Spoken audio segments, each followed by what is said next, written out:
Good evening, good afternoon, good morning, wherever you are in the world watching this. My name is Helen Arjuru for Women of Truth. I'm joined by some incredible thought leaders from around the world, women who are revolutionizing the future of women's health. And it is my great joy to introduce you to you tonight, Dr. Eline Pedersen. She is a pediatric and pregnancy doctor of chiropractic wellness and an expert in this area, a mentor, a human rights ambassador, global peacemaker, public health visionary, initiator of Protect the First Breath, and actually also the founder of an NGO called Birth Forward in Cyprus. Dr. Eline is going to be talking to us tonight about what she calls the perfect storm. And I'm sure many of you love that title like me when you hear it. And of course, now when you learn that it's all about motherhood, I'm sure you're going to be really tuned into this very powerful masterclass by Dr. Eline Pedersen. Thank you so much, Eline, for joining us. It's always a pleasure to work with you and to have your wisdom with us.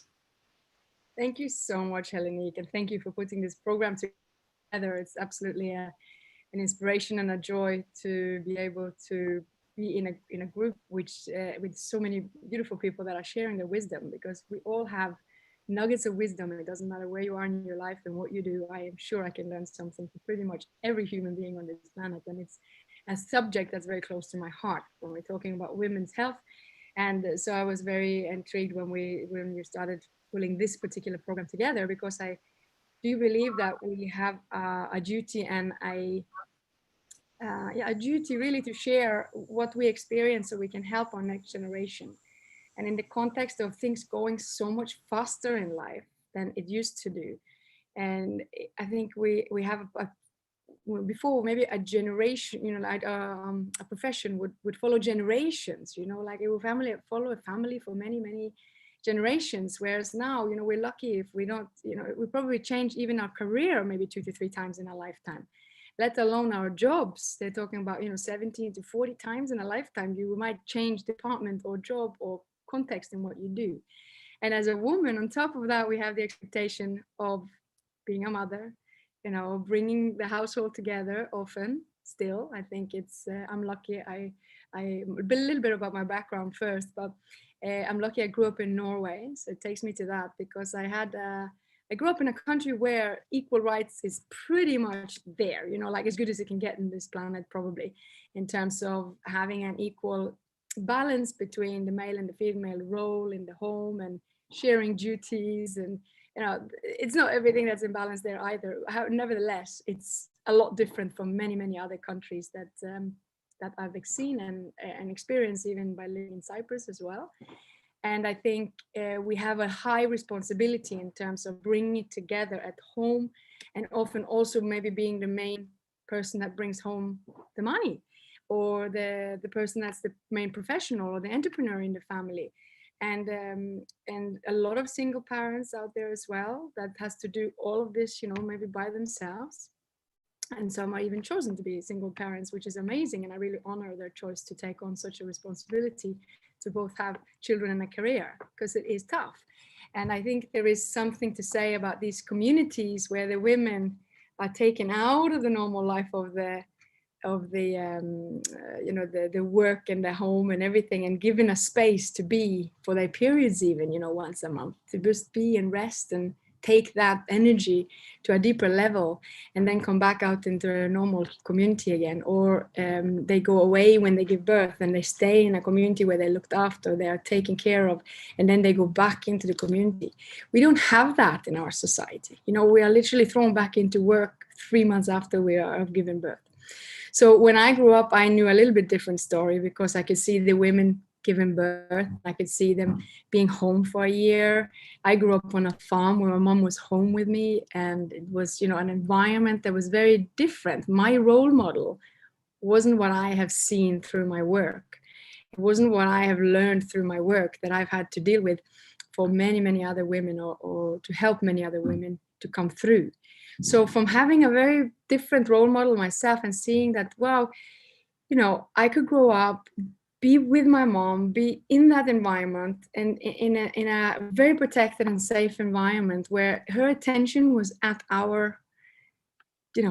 it was there with us all the way through those years that we were children, until we started to grow and come out of that house and start finding our ways in life. So what does that mean, that I had a mother that was there and had her attention was on us for the majority of that time? I think it was a very powerful security and a very powerful calmness around the fact that I was growing up in that environment. So the reason why I mention that is very much connected to the title of The Perfect Storm. So it's enough about my background, I think, because, you know, I obviously become a chiropractor. This was a very important part of my life, you know, to choose my profession. How will I express myself? I wanted to actually become a midwife first, because I thought it was just very beautiful, you know, the context of bringing life to, or be there when life wakes up, that first breath, you know, of the child. That was always an interest for me. But I became a chiropractor and studied very early, you know, towards specializing in the pediatric and the pregnancy field. And what I have learned from my profession and with the knowledge of what I grew up in is that there is a really high risk in our society to run into what I've named as the perfect storm. So what does a perfect storm mean? It's like you have to have the right weather conditions, right? The right pressure in the air, you have to have the right temperature, you have to have the right nature, you know, the right, everything has to come together for that storm to become perfect, literally, you know, or for that storm to happen. And it's devastating, you know, very often for wherever that storm is happening, but it's nature's way of, you know, it just does it because of the conditions that are there. So what happens in our lives, I think, is that we see a big change in the age group, that when we have children, you know, some generations back, children will be born at a very early age, where, like my mother, she was 24, she was, you know, relaxed. It was her life that she was going into, was to have the children on the organic farm, and it was a very romantic scenario for her. But for many women at that age, they got the children very early. And we see the contrast to my mother-in-law here, it was an arranged marriage, and she was also very young, and she had her first child in the middle of the occupation in Cyprus. So, you know, like two very different motherhoods, but still both of them very young. And I think when you go into motherhood as a young woman, you have we have this word in Greek, is euamenias. It means you're not worrying the same way, you know, like you just go into, you maybe haven't yet started a big career, so you don't have all this agenda in your life. I need to do this, I need to do that, you know, I need to reach here, I need to have those goals met. You have maybe a little bit more, you know, of a relaxed state about it because of that. But this is generalizing, obviously. I'm generalizing a lot saying that. So what I think is happening when we are getting, like me, I was 35 when I had my first child. So what did I have by that time? I had more knowledge because I had studied it. I wasn't just going into it, yeah, I want a child. I had really seen many other women being pregnant. I had seen many, you know, studied many things around the subject. I was also in the health profession, so I had that perspective on it. And I had a career. I had a clinic. I had 2 clinics. I had 2 countries I was living in. I was traveling between 2 countries. So I still do, between Scotland and Cyprus. And my family is in Norway. And, you know, there's a lot of balls in the air, isn't it? 10 employees, you've got, you know, a lot going on. There's all these distractions that are going on constantly. And then we decide, you know, like, okay, we want to have a child. And this could happen at any age. You know, you might be 20, 25, 30, 35, 40, 45 when you give birth. And I think that we go into it with all this passion and intention. Our attention is there that everything's going to go fine, of course, right? So you then have your pregnancy, you give birth at the best of your knowledge and in the best, you know, context you can, and then you have that baby that arrives, which is, you know, everybody that has given birth to a child, or suddenly a pet has arrived in their house and they need to look after. Do you know how intense that is? 24/7. You know, like, it's like having this intense shift in your life where all your attention that you normally have had on yourself or the business or whatever, it just turns to another person. And it is incredible how we can do that. And we do it without it's like it was different. So interesting to see the shift in the mindset of in that moment, because we just prioritize that person before anything else.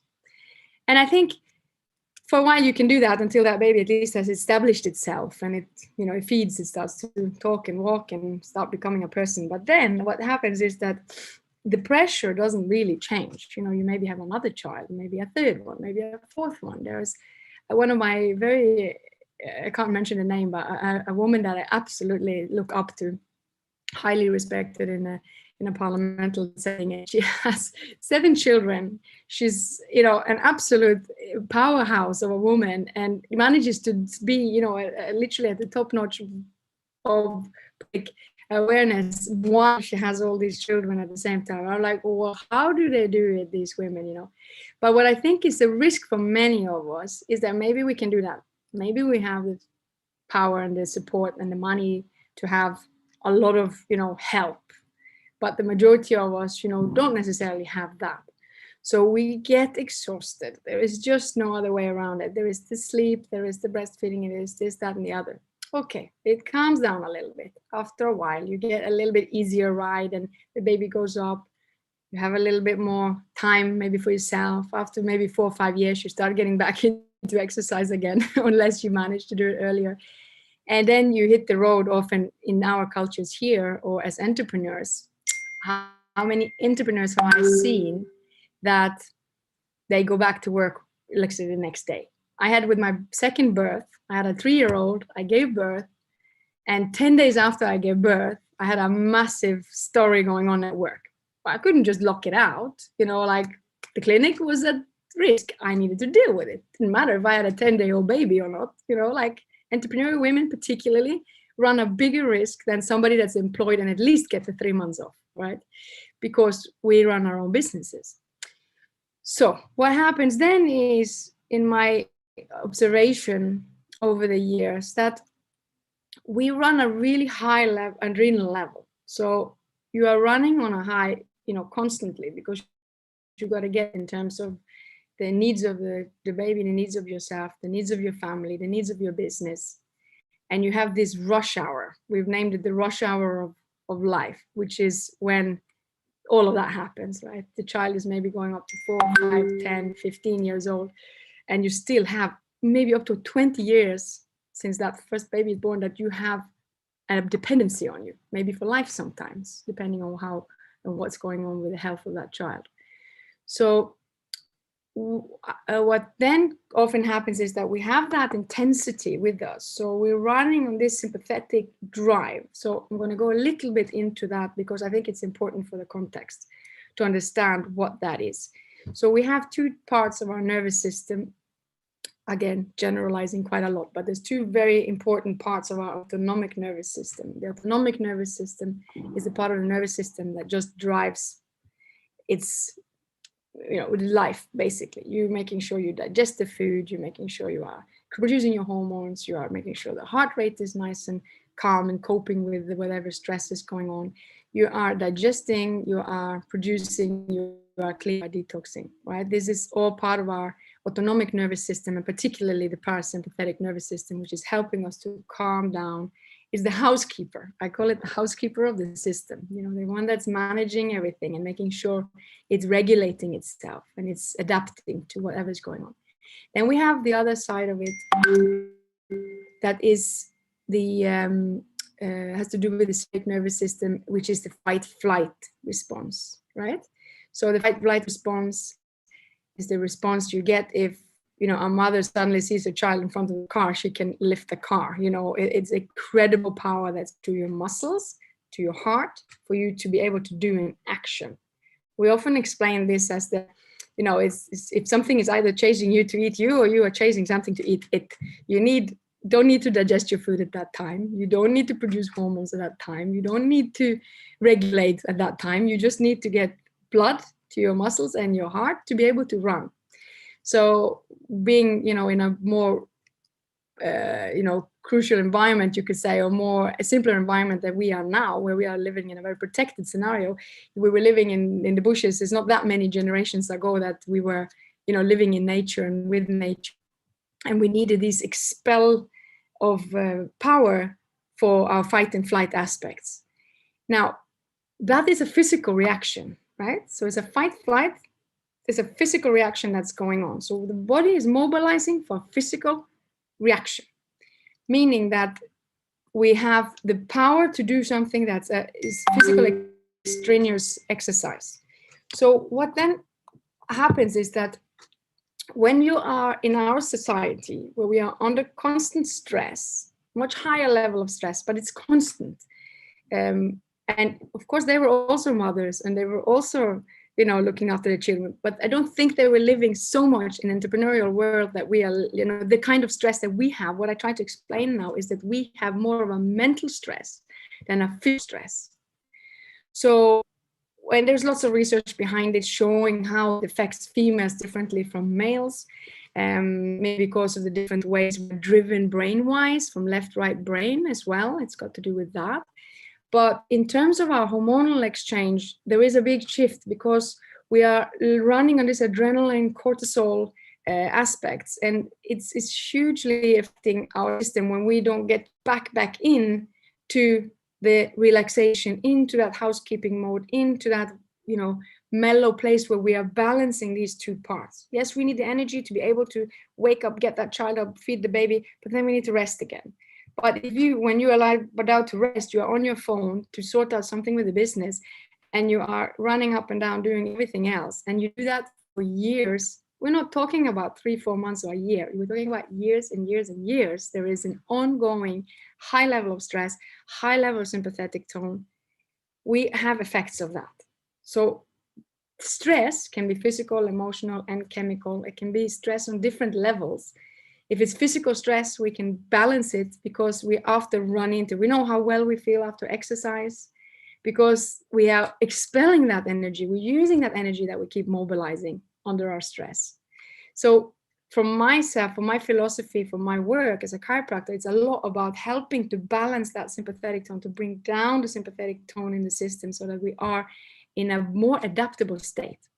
And I'm purposely not saying a more balanced state, because balance in our society, I think, forget it. It ain't going to happen very easily unless you plonk yourself in a very quiet place and decide this is what I'm doing with myself. Our society is high stimulation all the time. It's very hard to get yourself away from that kind of lifestyle that we have globally right now. So we are bombarded all the time. We're constantly in a sympathetic, hypertonic state. And therefore, our balancing system, which is the system that's supposed to take us back down into healing, back down into reducing those hormonal changes that we have when we are pregnant, when we're breastfeeding, which takes, by the way, at least 10 months after you give birth and at least 10 months after you stop breastfeeding, your body is still dealing with a change in the hormonal aspects that's dealing with that change as a woman, as a mother, giving birth. So we need time for that cycle to change. So let's say you're a mom, you had one child, you gave birth at 35, you breastfed for 2.5 years. So you're pregnant for 9 months, then you breastfeed for another 2.5 years. We're talking into about a 3-year cycle at least, closing the 3-year cycle, where your hormones are in a different state. And you then need to find that balance again before you hit menopause, which is the third flowering of the womanhood, and it's a beautiful flowering. But I think we are running a little bit in a risk because we have children later, maybe 2 or 3 children, and we're running all this high level of stress, and then we're hitting menopause as well without having been able to find the body back where it needs to be, where we take that next phase from start to finish. I think that the start to finish comes too close often, and we often, very, very often see that women get this crash. I mean, it's very few women I have that's got teenagers that's not exhausted, running their butt off to get everything to meet, and running a job and being the main provider or part provider, and they're, a politician, whatever else they're doing. I mean, it's so common that women are so busy and so intensely busy, and they have then the crash, what I call the perfect storm. So we start picking up conditions. It might be chronic fatigue. It might be some viral aspect that knocks you out, socks off, whereas normally your virus, you would have it, you would I'm talking now normal flu, you would have it for a few weeks and you come out of it because your immune system works and deals with it. But you might hit something like that and it takes you ages to come out of it. Or you might have chronic conditions of some sort. One of the things we see very commonly related to this is the stress response that I spoke about earlier. So when we see the parasympathetics not kicking in and doing its job, it's not allowing for the digestive tract to work properly. And we get changes in our microflora in our gut because we are under stress all the time, and it's switching downgrading that gut aspect. And we know that irritable bowel syndromes and gut symptoms is probably, almost something you could ask any person around you, and there will be, very many people, high percentage, that would have gut issues. And that's another autonomic dysfunction. So it's when the body goes into these autoimmune aspects where it's not managing to auto-regulate itself. And it's because we are under stress, or heart conditions, cholesterol, blood pressure. It's all the common ones, diabetes. What is it? It's aspects of our health that is due to a high level of stress and the wrong diet and lack of exercise and lack of sleep. Okay, we can add it all up, but what is it? It's still, we're talking about the same thing. It's different stressors that's not allowing us to bring ourselves into relaxation again, and that aspect that is helping us to heal.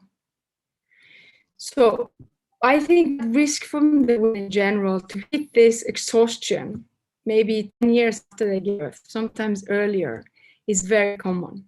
And if you then have been from 35, you go to 45 and you're running and you're hitting the brick wall. And then we have these, exhaustion syndromes, or people that, have a breakdown, a physical or mental breakdown because the body just can't take it anymore.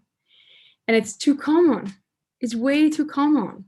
And I think it's our expectations to ourselves as women is too high. Like, we are doing so many things.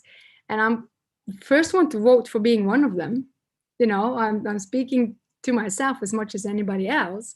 I'm absolutely one of those women that's done this journey and been probably fortunate to realize and have some blockages in the road that stopped me to totally break it down, because I realized, and the knowledge I had, I could maybe pick up some of it, but it's not easy to control, even with the knowledge you have. It's not easy to control it once you've started that wheels going with your own business and the children and, all the aspects that you add on and add on and add on to manage in your life. So I think it's hard to say, well, what's the solution? Is there a solution? Can you just kind of say, well, okay, I'm going to take a year out? Well, it's not that easy to do if you are a provider for the family. Or neither does the children stop needing help. So it's not like you can take a year out from having your children or your business. So there isn't a solution to this. I think it's just more what I want to get across is an awareness about it, because I feel it's too many aspects, too many running in it. And then there is a mental health aspect. The biggest part of it is that we are not happy, we start with medications, and then it's antidepressants, and then it's that roller coaster that starts, which is another level of it, which creates more damage and more stress and more frustration, because you're neither happy being like that. We can get a kick out of being full on and having our children, having our business and, running it high to an extent. But at some point, the batteries run out because we don't have a proper solid base in our batteries that keeps the energy there. It's just constantly depleted all the time. And so even though there's not, obviously not everybody that does this, many women manage through this, of course, and I've seen some great examples of that too. So I've interviewed many women, and I've asked, like, why, how do these women come through it? Or do they, or does it just not show, that they are running in the same, pitfalls as everybody else? And I haven't found like a particular, straightforward solution. But what I do know, though, is that there are certain aspects that we can do to try to minimize the damage and to minimize the stress. And I don't expect people to step out of their entrepreneurial life, because it is exciting when you're coming to your 40th, 50th, when you've been going on to that journey and you start to really fly